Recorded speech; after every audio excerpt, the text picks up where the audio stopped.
everyone, it's Ben Hardy here, and again, sorry for the wind noise. The weather's not getting any better here in Utah, but we're gonna go over the 2019 RT Durango. I picked out this particular one because it's a new color for the Durango for 2019. It's in Destroyer Gray, but let's just get right into the video. Under the hood of the 2019 RT Durango is that same 5.7 liter Hemi with 360 horsepower and 390 pound-feet of torque. It's routed through an 8-speed automatic transmission.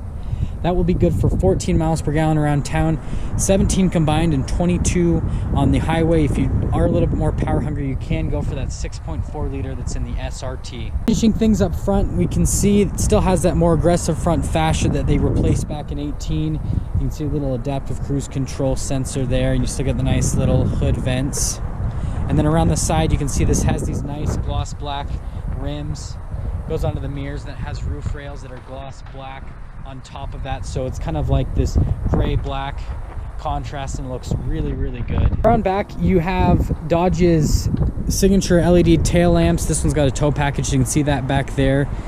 This is the key fob for the Durango. You get the power lift tailgate right there.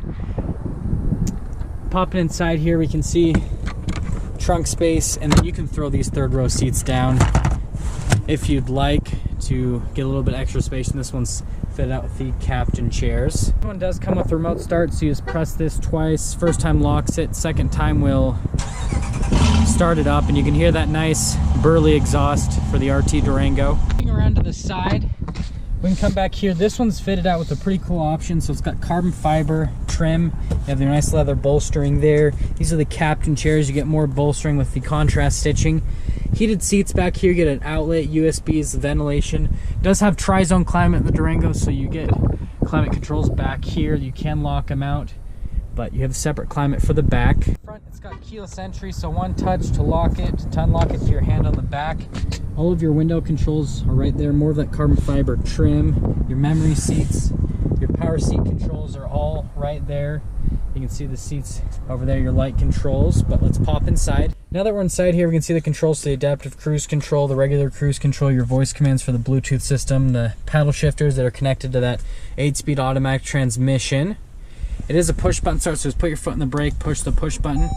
They did integrate the trailer brakes right here now, which is really neat for 2019. Traditional gauge clusters right there, so you've got your little speedometer front and center, and then you have your different gauges, telling me if fuel's low. And then you do have your little tachometer right over there. Popping over, you can see the touchscreen interface right here. Super easy to use, very responsive. I've gone over this in quite a few of FCA's products, so you can see my video on, for example, the Challenger if you want a more in-depth look, but it's pretty much instantaneous response time, and it's just like an iPad. It's got drag and drop function, headrest fold in the Durango, which I think is funny because you can pop that and fold down the headrest, hit kids in the back if they're sitting in the back row. And then here's the backup camera that has nice trajectory lines right there. And then this will come with heated and ventilated seats. All of your analog controls are going to be right down here. Here's your different controls, so if you want to turn off the lane departure assistance, sport mode, your parking sensors, more USBs, 12 volt. Here's that regular shifter. It does have a manual mode. And then you do get low range, which helps with towing, especially if you're going to be like backing into a driveway. Your full center console right there. Obviously we get a glove box lined with felt. You can see we've got another big panel of that carbon fiber trim. This does come with the Harman Kardon sound system, so it's got a ton of speakers. I think it's like a 19 speaker sound system with a subwoofer, so it sounds really good. You have the nice seats right there. Popping up top, you get a sunroof. You have all your controls to the liftgate, sunroof, universal garage door openers, microphones for the Bluetooth. But let's just get right into the drive portion so you can see how this drives.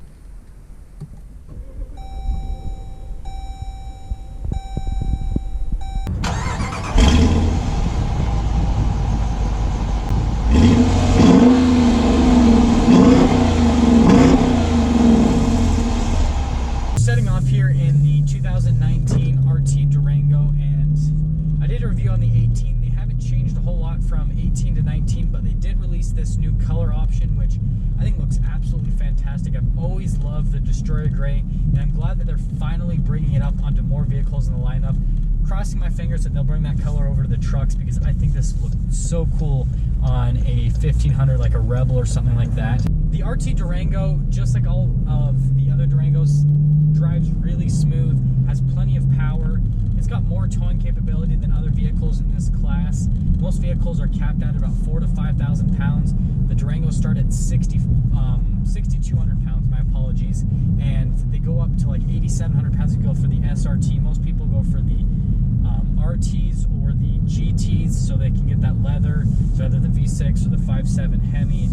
So I mean, that's more than enough towing capability for most people. That's something that's really nice about these Durangos, is the fact that they can tow as much as they can tow, but then they're also not a huge, big truck-based SUV, and so you kind of get the best of both worlds. You get that towing capability on top of getting that, you know, smaller size. You don't have to drive around a big, you know, lumbering boat, but then you also get a third row on top of that. And then the nice thing about the RT is they obviously tune the suspension on this to be a little bit tighter compared to the other Durangos, so it does handle a little bit better around corners.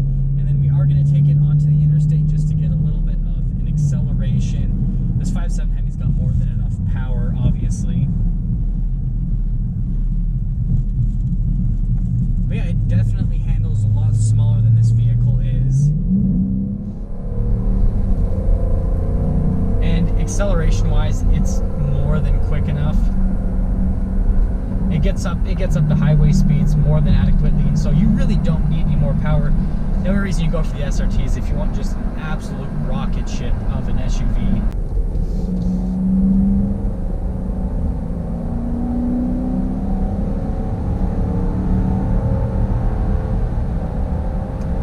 This also handles the highways very well. It's very smooth over the roads. It goes over the roads very well on that side of things, and it's actually quiet as well. There's not a whole lot of road noise. These roads are really beat up in Utah, and you don't hear a lot of engine noise, so it's definitely a very nice, smooth experience. And then to wrap things up on the Durango overall, what I would say is if you want an SUV that is sportier, that tows very well, that's not gigantic in size, this is definitely the option to go for, especially if you need that third row seating capability on top of all of that. The Durango definitely kind of clicks, I should say clicks, but checks all those boxes for you. And I mean, overall, that you can get upgraded interior stuff like this with the leather on the dash and the carbon fiber to make it look cool, and so everything about this you can, you know, customize obviously, but they've just done a very good job with this, and so it's a very solid offering, and I would definitely check one of these out. Well, I'm gonna get out of here before the weather gets really, really bad. It looks like a storm is just blowing in right now, but thank you everyone so much for watching. Again, there is the all-new 2019 RT Durango. Please leave a like if you like the video. If you're stopping in for the first time, please subscribe, and I will see all of you in that next video.